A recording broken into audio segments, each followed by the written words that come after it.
One, two, three, one, two, three. One, two, three, one, two, three. One, two, three, one, two, three. One, two, three, one, two, three. One, two, three, one, two, three. One, two, three. Guys, I'm trying to order something and evidently I'm still sick. It costs 1,000 zloty, which is almost like 300 euros. Are these the people who are like setting up prices online? Are you okay? Like, I cannot even fathom um sometimes how fucking expensive everything is. And I'm done buying stuff. Anyway, I wanted to talk to you guys because I just got back from Prague on Saturday. It's Tuesday. But flash news, I'm still freaking sick. But my my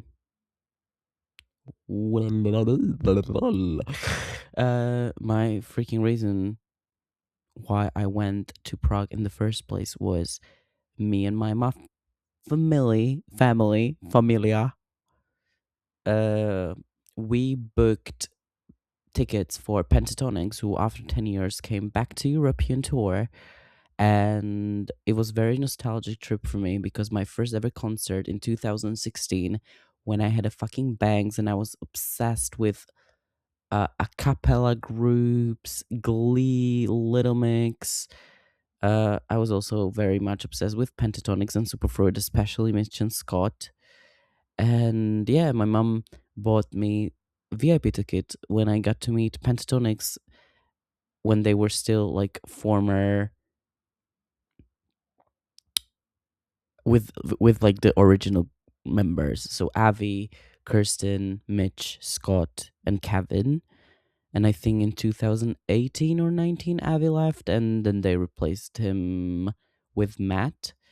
First time when I went there, I was 16, and I didn't go with my mom. I went with a complete stranger danger. No, I'm joking. Her name was Andrea. Shout out if you're watching this. I doubt it, but she was like my first ever internet. That's a lie.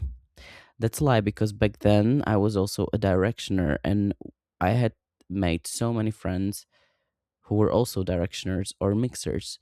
So she was my first like internet friend when it came to Pentatonix fan base. And she got in touch with my mom. They planned this and I got it for my 16th birthday. And it was the best gift I've ever received. And yeah, what was I trying to say with this? Oh yeah, so after 10 years going back to Prague, seeing Pentatonix with my family, it was very nostalgic. I wanted to say that 10 years ago, um it was in Forum Carlin where there was like capacity like 8 or 5,000 people. Sorry, I want to cough so fucking bad, but I don't want to destroy your earlobes. Honey, you should have seen me in the office. I'm literally sitting zombie. I cannot do anything. I'm going to the toilet every 5 minutes to blow my fucking nose and cough like a motherfucker. And yeah, I hate it. I do. I really do. I don't want to be sick anymore. And I'm going to Berlin this Friday. But I'm willing to travel for Miss Leanne. Girl, if you're watching this and you don't know Miss Leanne, you don't know Miss Jade, you don't know Miss Perry Edwards, or you don't know Miss Jessie Nelson, where have you been living? Who are you? No, those are my girlies from Little Mix. Like, oh my god. Oh, you have no idea what these girls means to me. I love them with my whole heart. Anyway, shut your ass up. This was very unprofessional. I'm literally going on airplane mode so nobody can disturb me. Thank you very much. Anyway, so what I wanted to say is we were 10 years ago at the barricades. Like we were so close and we also got the VIP so I got to meet them. If I won't be lazy editing, I can pop up a picture here, but I will be lazy. You can find it somewhere. I think I have it on Facebook, if anything. So basically, we're at the front, and it was super, super, super, super unreal. And I feel like it was really intimate. I like shows when there's like less people, but obviously it's so cool to see your fucking favorite artists grow to the size they are now, and their voices matured so much. But today, when like this time in Prague, we were in O2 Arena. I've never been there before, and the acoustic was okay-ish. The show was amazing. Like the stage, the lightning strike,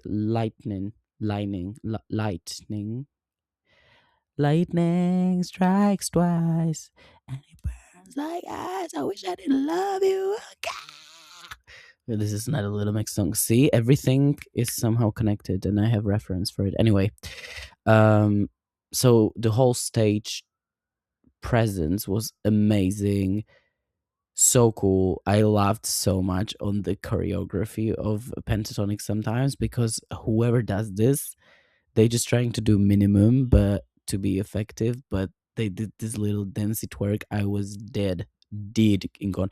You know what I sorry. You know what I found very amusing? That they like divided the show in like 3 or 4 stages, and you know, it's been 10 years. They've gone and they've done like solo projects now. Like Mitch has Messer, Kirsten released also an album, like EP. I don't know, like 2016, 17 maybe she released this. No. 20 actually. I don't know. I'm not so sure. Um, but and Scott obviously also like released an album, I think. Whatever. What I'm trying to say, they all perform individual songs, and then Matt and Kevin had this cool section of um like Kevin obviously does beatbox and he plays cello at the same time, and Matt was playing drums. And I think it was so cool because when it comes to Pentatonix, they are, I think, the only band that can like target so many generations at once. That's why I was there with like 50 plus year old. Okay, not all of them, like my mom and her friend, they haven't hit um sorry, they haven't hit the 50th mark yet, but they will be there next year, like 3 years. But still, it was so much fun to be there with older people because I'm from a small village where there's like 7,000 people, and going to Prague feels like going to New York. Well, now I've been living in like bigger cities because of work, but it was just so fun to see the juxtaposition of like a villager in a big city experiencing new life for the first new experiences for the first time in a big city, uh, and stuff like ordering an Uber, getting out at the arena, scanning a ticket, going to the restaurant, or like wine and dine, and going by tram. It was just so funny to see their reactions to all of this because it's super super new and out of their comfort zones. So I was enjoying how much they were enjoying and how much they were living my day-to-day life. um because now I live in Krakow. I mean, Krakow is not as big as Prague, but it's similar. Like once you live in a bigger city, everything feels almost the same. So yeah, it was just fun to see how like their reaction to my regular day to day life, uh, and just living with them. This experience, it was really funny. I was just taking pictures at Madame Tussauds.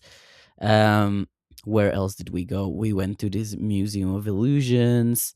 We went to Prague Castle, the gardens. Um, what else? Oh, we went to the like sea underworld, or like this aquarium type of thing, and obviously the concert.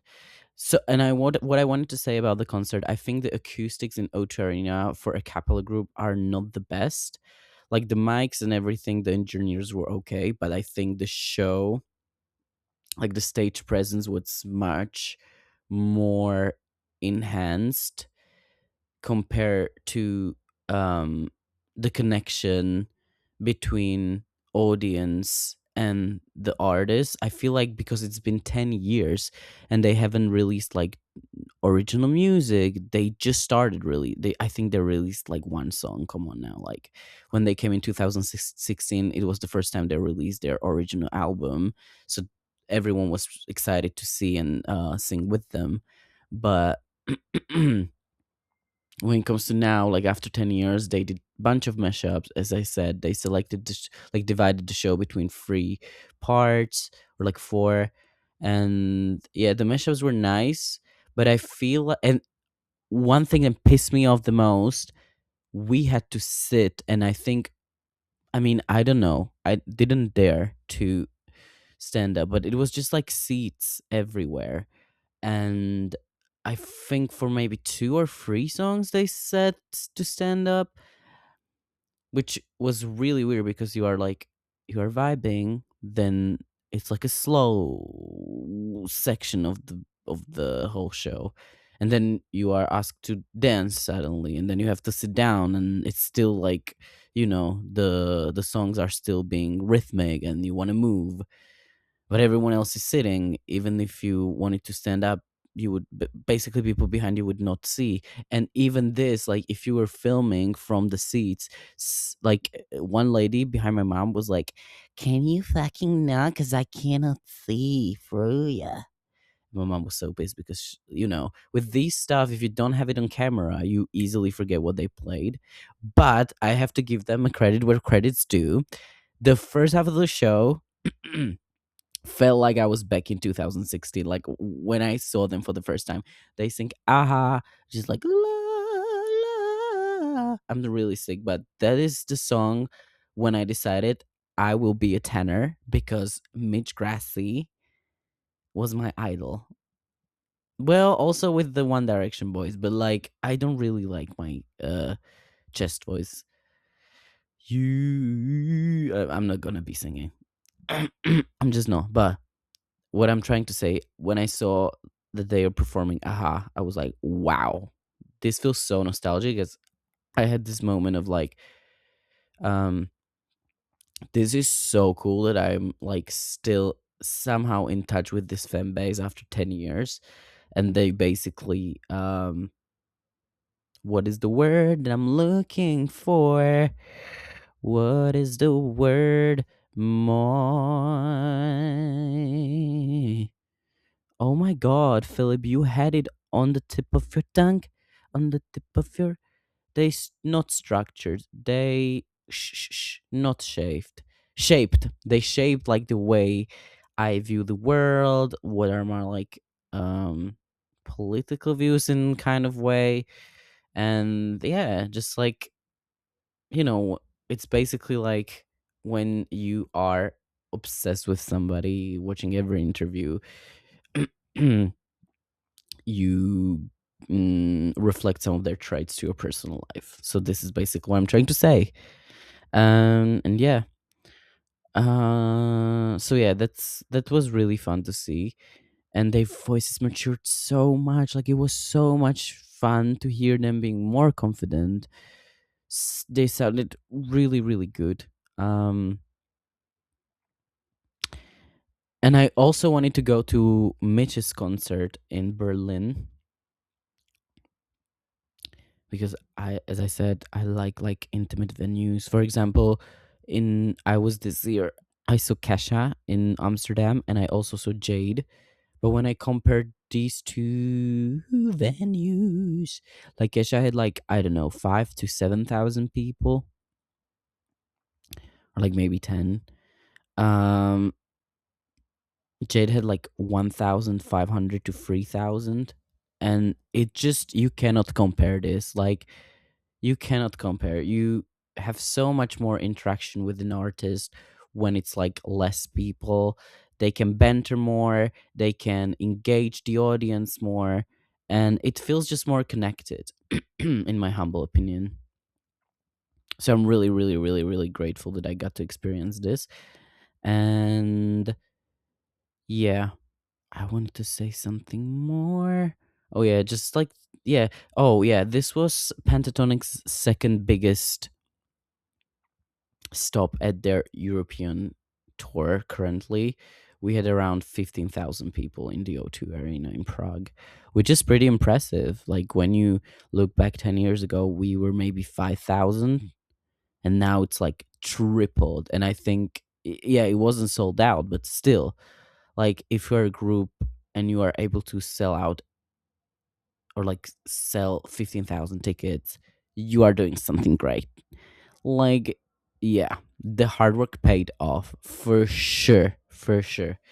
But yeah, I really enjoyed it. But I wasn't as starstruck as I was like 10 years ago, because back then they were my everything. Now I'm like, yeah, it's just different. It's just different, you know. You grow up, you listen to more artists, and you, I mean, if it was just Mitch's show and I would be first row, honey, I'm starstruck because that man can sing like an angel from heaven.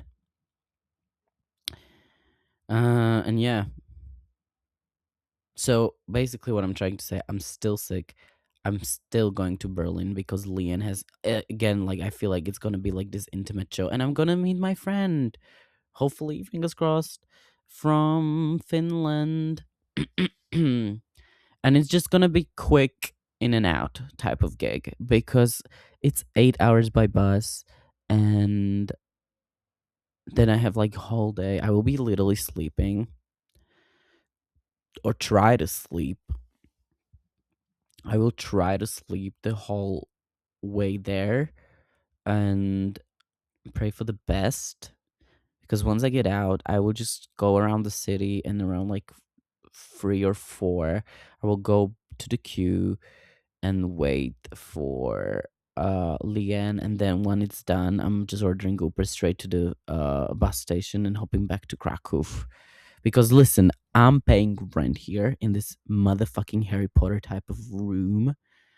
Um and yeah, and I think my friend has birthday, which I'm supposed to attend to, but I'm still, we'll see. We'll see. Well, it's more like a hookup type of friend. You know what's funny? I'm not gonna say this. This is the second episode. I cannot even like start putting stuff out without the episodes having a theme, because if we're gonna be talking about dating, then maybe or like situationships, then I can like say something. But this man had a audacity to make out with me, and then said, like right after we've, by the way, this was the best kiss or like makeout session I've ever had, and he was like, on this bed, by the way, he was like, by the way, don't fall in love with me. And I was like, girl, first of all, I hate when someone tells me stuff like this, because you obviously cannot influence your feelings. Like you cannot say if you are fall in love or like you get attached to somebody, you just get attached. It's not like, it's just human, you know? And when somebody tells you like, don't do this, don't do that, don't have any expectations, I mean, that's fair enough, but like still, it's just like you want to have a safe, mm, shield once you drop me off, or like I don't know how to, like kick me. Like you just don't want to have any responsibility for how you make other people feel, and I hate this. I really do, because for example, me, every one of every person you asked, I mean, I don't know. Maybe that's how I see it, but I think every person that had something to do with me and you ask them about me, they will be like, lovely. Like I've never hurt anybody's feelings, I think. And if I did, I'm sorry. I'm sorry, but I don't think I no, I'm really nice. I'm really nice to people. Like I never play any games. Oh god. Well, speaking of, oh my god, guys, have you ever met with somebody and you are having a moment of weakness and this human is starting to texting you and they're ugly as fuck. Like I'm sorry to listen, I look like this because I just woke up. And I mean, it's not an excuse, but it's like it's different, like it's different. And especially I only hang out with women most of the time, and when they tell me a compliment, I'm like, if women gives you compliment, it means like your worth in society has value, basically, in my eyes. So like, these ugly motherfuckers that you give them a chance, and you are like so not wanting to fucking answer, but you don't want to be rude, so you are like just and you don't want to be this type of freaking, how do I say it? Another word that I'm looking for is sh- like how do you call somebody when they judge basically based on looks? You don't want to be not do you know what I mean though? Like I don't want to maybe it will get back to me, but what I'm trying to say, I hate like when I don't want to be rude to ugly people. Which listen, I'm no fucking Brad Pitt or anything, but and my skin, my skin is so 7 years old. You touch on the bed. I don't know what the song was. Um. Oh, by the way, I'm going to the laser for my scars at the end of this month. I've done microneedling once. I'm literally here till September in Krakow, and I will spend money for just. I'm literally just spending money for traveling and beauty procedures because I really, really feel like it's long overdue. I found a clinic that I trust. I have my own money. I'm young, and I can do whatever the fuck I want. Sorry. No, I'm just joking. I just really want to get it done with because it's been like it's the biggest insecurity of mine. Like some would say, being short. Bitch, I don't give a fuck about being short. I don't care about height. I care about if someone is funny.